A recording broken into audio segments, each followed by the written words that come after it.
தமிழிசை சவுந்தரராஜன் அதாவது 2 மாநில கவர்னர் பொறுப்புங்களை ராஜினாமா பண்ணிட்டு நான் மத்திய அமைச்சராக போறேன்ற ஆசையில தென் சென்னையில சூர்யாவுக்கு இருந்த ஒரு அலாட் பண்ண ஒரு இடத்த அங்க ஒரு கிரவுண்ட் ஒர்க் பண்ண இடத்த நான் நிக்க போறேன்னொன்னே, சரி ஏதோ ஒரு சீனியர் முன்னாள் former chief of president of BJP அப்படின்னு சொல்லி தமிழ்நாடுல இருந்தாங்களேன்றதுக்காக அவங்களுக்கு அந்த இடத்த கொடுத்தாங்க.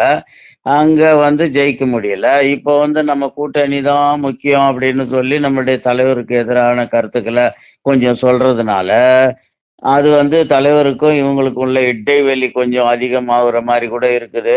இவங்களுக்கு ஒரு தேவையில்லாத விஷயம்தான். ஏன்னா, அதாவது இவங்க ஆட்சி காலத்துல தாமரை ஒண்ணும் மலர்ந்துடல. சும்மா ஏதோ தாமரை மலருன்னு ஒரு ஸ்லோகம் ஒண்ணு சொல்லிட்டு போனாங்க. அது ஏதோ அப்படி போய்கிட்டு இருந்துச்சு. எல் முருகன் காலத்துல கொஞ்சம் ஸ்டெப் எடுத்தாங்க.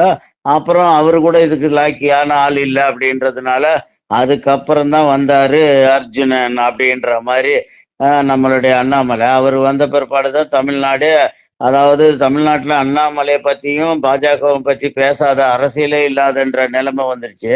ஆனா இன்னைக்கு நம்ம தோக்கல, அதுக்கு வெற்றி தான். எவ்வளோ பெருமை தான். இன்னைக்கு பாஜக 12 இடத்துல அதிமுகவை பின்னுக்கு தள்ளிருச்சு, 3வது இடத்துலன்றாங்க. 8 இடத்துல டெபாசிட் வாங்க முடியாத அளவுக்கு போயிடுச்சுன்றாங்க. இதுவே ஒரு மாபெரும் வெற்றி.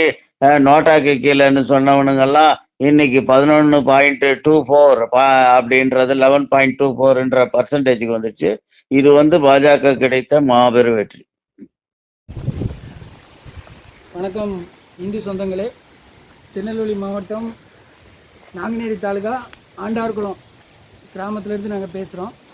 இது ஒரு ஃபேமஸான சிவன் கோயில். இந்த சிவன் கோயில் ஒரு காட்டுப்பகுதிக்குள்ளே இருக்குது. இதை புனரமைக்காமல் பல காலமாக பாதிப்பான சூழ்நிலையில் உள்ளது. இதில் பார்த்திங்கன்னா நிறையா நாகங்கள் குடிபோகும், நிறையா மயில்கள் அடைகிறது. பல விசித்திரமான கோயில் இந்த கோயில். இந்த கோயிலை புனரமைக்கிறதுக்கு நாங்கள் பல காலமாக ரெடி பண்ணிக்கிட்டு இருக்கோம். ஆனால் எங்களால் இன்னும் முடியலை. எங்களால் எக்கனாமிக் பிரச்சனைனால முடியல. இதை பாருங்கள், ஜல்லி அடித்து போட்டிருக்கோம், ஜல்லி எல்லாமே அடிச்சிருக்கோம். மேலே சீட்டு பாருங்கள், மேலேருந்து பனங்காயாக விழுந்து சீட்டெலாம் நொறுங்குது. உங்களால் முடிஞ்சது 5 10 50 100 எவ்வளோ இருந்தாலும் சரி, நான் என்னுடைய ஜிபே நம்பர் சொல்கிறேன்.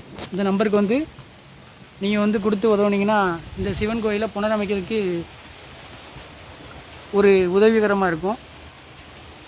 என்னுடைய ஜிபே நம்பர் சொல்கிறேன். உங்களால் முடிஞ்சது 5 10 50 100 விருப்பம் உள்ளவங்க உதவி பண்ணுங்கள்.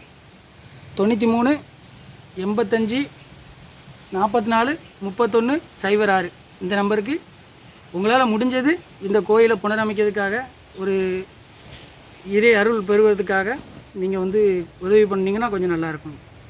நன்றி.